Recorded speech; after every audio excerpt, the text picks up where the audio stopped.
Why has Denmark, once a beacon of humanitarianism, now closed its doors to Muslim immigrants? Could this drastic shift be the only way to preserve its cherished welfare system? Welcome back to Nowhere Diary.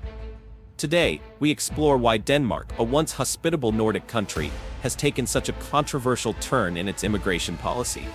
Denmark's decision to radically overhaul its immigration policy has sparked considerable debate. In the 1990s, the country reached a pivotal moment that dramatically shifted the national conversation on immigration.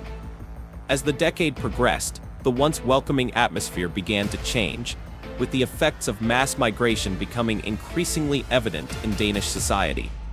Public resources were stretched, and social services were strained, highlighting the challenges of integration and cultural assimilation. This shift, though appearing bureaucratic, was deeply cultural, touching on the core values and expectations of the Danish people. The growing visibility of these challenges ignited a wave of anti-immigrant sentiment across the country. This sentiment quickly translated into political gains for right-wing parties, which capitalized on public concerns about the sustainability of Denmark's social welfare system and the preservation of its cultural identity. Once on the fringes of Danish politics, these parties gained significant influence, leading to a hardening of the government's approach to immigration. New laws were swiftly enacted, significantly tightening the criteria for entering and settling in Denmark. These laws were not only about reducing the number of new immigrants, but also about enforcing stricter cultural integration requirements.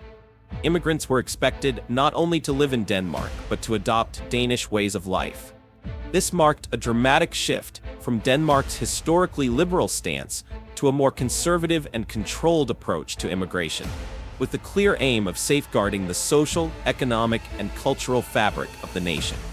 Denmark's initial response to the Syrian refugee crisis in the early 2010s was marked by a commendable humanitarian spirit. The country opened its doors to thousands of refugees fleeing the devastating war in Syria, reflecting its international obligations and a national ethos of compassion. However, as the number of asylum seekers surged, the situation quickly evolved into a significant political and social issue. The Danish public, already sensitive to the impacts of earlier waves of immigration, began to express deep concerns about the country's capacity to handle another large influx. These concerns extended beyond economics and resources, touching on the cultural and social implications of hosting a large, culturally distinct group from war-torn Syria. As right-leaning politicians seized upon these growing anxieties, the political discourse shifted towards prioritizing national interests over global humanitarian considerations. The Danish government pivoted from its initial liberal stance to a more restrictive immigration policy framework, tightening asylum laws, imposing more rigorous integration requirements, and reducing benefits for refugees. This shift was seen as necessary to protect national stability and ensure that Denmark's welfare system remained sustainable. Denmark's welfare system, renowned for its generosity, has also been significantly impacted by immigration. Funded by one of the highest tax regimes in the world, this system provides extensive social benefits, from healthcare to pensions. However, the influx of low-skilled Muslim immigrants, many of whom have struggled to integrate into the labor market, has placed considerable strain on the system. A significant number have become dependent on state support, raising concerns about the sustainability of the welfare model. The economic burden of supporting these immigrants is palpable. While native Danes contribute significantly more to the state than they receive in public services, the fiscal impact of immigrants and their descendants is markedly different, with a disproportionately high net fiscal deficit. This imbalance has fueled a re-evaluation of welfare policies, particularly concerning their attractiveness to economic migrants. In response, the Danish government has implemented policies aimed at reducing the welfare magnet effect, encouraging workforce participation and reducing dependency on public assistance. To manage the economic impact of migration and address public concerns over the sustainability of its welfare system, Denmark has enacted several stringent laws. One of the most controversial measures, particularly among leftist and pro-immigration Europeans, is the so-called jewelry law. which allows police to confiscate cash, jewelry, and other valuables from Muslim asylum seekers to help cover their living expenses. Though exceptions exist, such as for wedding rings, this law has been criticized internationally, but defended domestically as a necessary step to ensure newcomers contribute their fair share to the economy. In addition to these measures, the government has imposed severe cuts to asylum seekers' benefits, reduced family reunification allowances, and tightened residency conditions.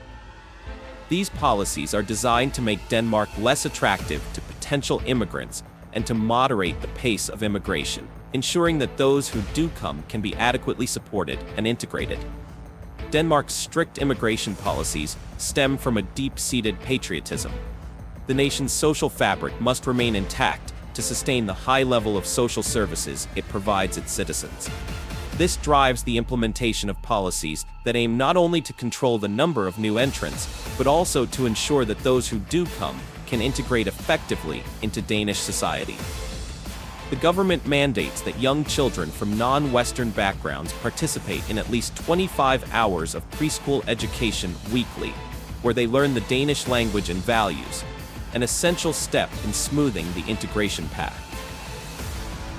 Denmark's approach to housing policies also reflects strategic intent. The government has undertaken ambitious projects to redevelop public housing areas with high concentrations of immigrants, aiming to prevent the formation of ghettos or parallel societies. By dispersing immigrant populations more evenly across the country, Denmark seeks to foster a more integrated community where Danish values are upheld across all sections of society. These stringent measures underscore a broader strategy to ensure that while Denmark remains open to those in need of protection, it also safeguards the long-term viability of its social systems and the cohesive, culturally unified way of life that Danes cherish. In this way, Denmark navigates the complex interplay between openness and preservation, striving to balance its international obligations with its cultural heritage. Prime Minister Mette Frederiksen's stringent approach to immigration policy has certainly made waves, both domestically and internationally. While her policies have found strong support among many Danish citizens concerned about national identity and the sustainability of Denmark's welfare system, they have also sparked controversy abroad. European social democrats and left-leaning human rights groups have criticized these measures as being too severe and potentially undermining the humanitarian values that Europe prides itself on. Despite international criticism, Denmark continues to pursue a hardline approach, believing that it is necessary to protect its cultural identity and social cohesion. The country's efforts to integrate immigrant populations more seamlessly into Danish society through educational mandates and housing policies reflect a broader strategy to ensure that Denmark remains a cohesive and unified nation, even in the face of ongoing global migration challenges.